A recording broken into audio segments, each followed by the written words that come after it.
Local breaking news. This is WYFF News 4 at 6 in high definition. We begin tonight with the arrest of a man accused of going to a park to have sex with a teenage girl. WYFF News 4's Mike McCormick is live and local in Union. Mike, what can you tell us?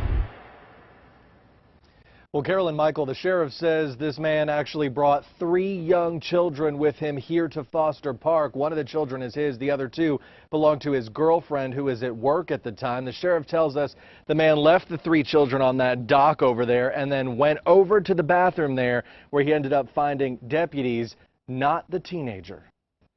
I'm very proud of my wife. She just hook, line, and sinker reeled him right in. That Union County couple says a 25-year-old man started talking to their 13-year-old daughter in March on an app called Hangouts. The girl's mom says she found out about the conversation a few days ago and logged into the app acting as her daughter. She writes, "Well, I'm only 13, so you may want to check up on things like that from now on, considering you are 25. He writes, "Why?" She writes, "Oh, you like girls my age?" He writes, "It depends on the girl." To me, he wasn't scared a bit. The mom says the man ultimately wrote that he wanted to have sex, so she called public safety but didn't get help. He said, "Well, I don't have time for this. Y'all provoked it." Then they called the sheriff and he took the case. We were fortunate that this thing didn't get any worse than it did. The sheriff says deputies and the girl's mom lured the man to Foster Park on Tuesday for the arrest. Kevin Stinson is now facing charges. The sheriff says Stinson's rap sheet is 33 pages long. Oh my God, look, it just gave me cold chills. I am glad I done what I done then. The sheriff tells us when Kevin Stinson was arrested, he threw his phone into the lake here with hopes of destroying the evidence, but the Spartanburg County Sheriff's Office dive team was able to find it. We also want to point out that we were the first to bring this whole situation about that officer not following up with the family to the chief of Union Public Safety. Late this afternoon, the chief told us that he is not happy that his officer did not follow up with the family. The chief says the officer should have handled the situation differently. The chief will be handling things internally with that officer. Mike McCormick, WYFF News 4, live tonight in Union.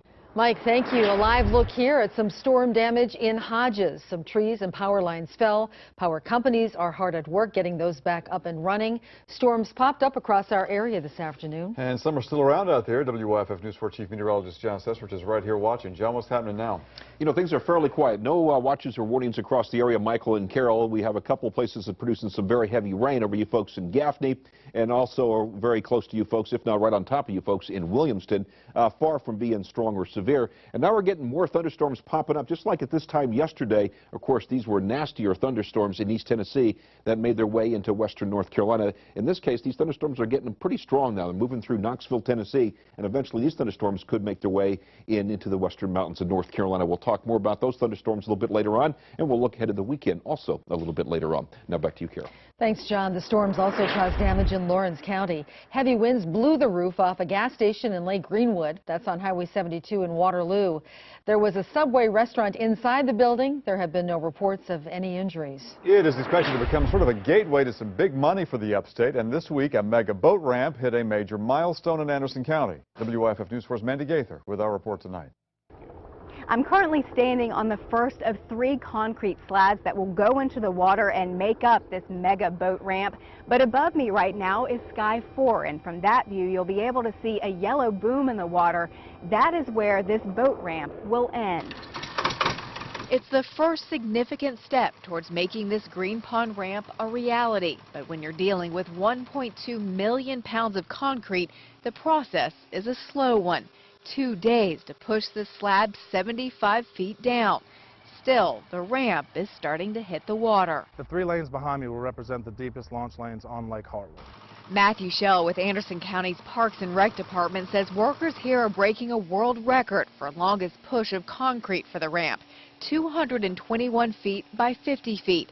But the reason this ramp is such a big deal for Anderson County is simple: economic impact. The Bassmaster Classic will be held here next year. In 2008, when they were here, it was estimated $16 to $19 million in economic impact left behind. So we certainly anticipate that at a minimum. When all is said and done here near Highway 24, there will be a 6-lane boat launch, more than 160 trailer parking spaces, an amphitheater, courtesy dock, and more. and the construction is now well on its way. The scheduled completion date right now is December 1st with an opening date of February 2015, just in time for the Bassmaster Classic.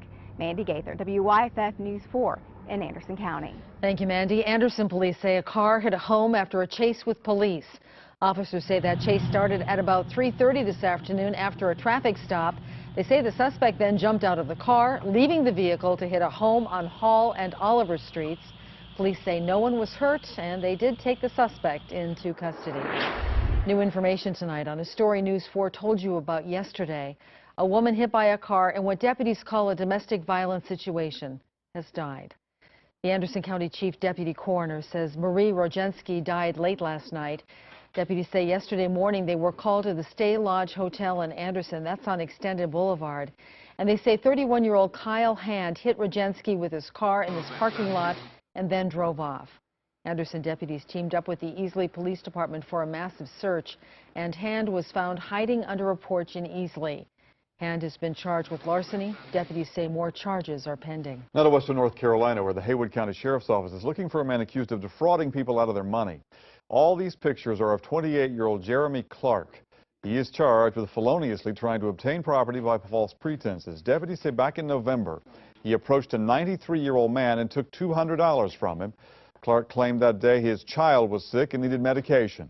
Deputies say he was arrested for similar crimes in January and again in February. If you can help find this man, Jeremy Clark, call Crime Stoppers there in Western North Carolina. The number is 1-877-92-CRIME. Investigators are looking for answers tonight after a fiery crash from this morning. The Greenville County coroner says it killed 2 people, including 16-year-old Andrew Jackson of Greer. A third person is seriously hurt tonight. More now from WYFF News 4's Myra Ruiz. Hours after a fiery crash, the flames were gone, but the memory remained. Firefighters say when they arrived, 2 people had been thrown from a burning car that struck a tree, and another person remained inside. The car was fully involved. There was no way that they could have got the person out. It happened near the entrance to Riverside Middle School on Hammett Bridge Road around 6 a.m. Emergency responders say there aren't many traffic accidents around here, and this one was bad. An officer and a guy that was out running helped get the victims away from the car. And those 2 victims were seriously burned and taken to the hospital, according to the fire chief. The coroner says one went into cardiac arrest and died. The other went to the Augusta Burn Center. It appears that they were all young people. I would assume maybe teenage or young 20s, something in that range. The coroner says getting a positive ID might be tough due to the injuries, and this type of wreck leaves many questions. This is not an area that we normally have a lot of motor vehicle accidents in because it's a straight section of road. Myra Ruiz, WYFF News 4, Greer. According to the police report, one of the victims, whose name has not been released, is 17 years old. The report also says Jackson did not have a driver's license.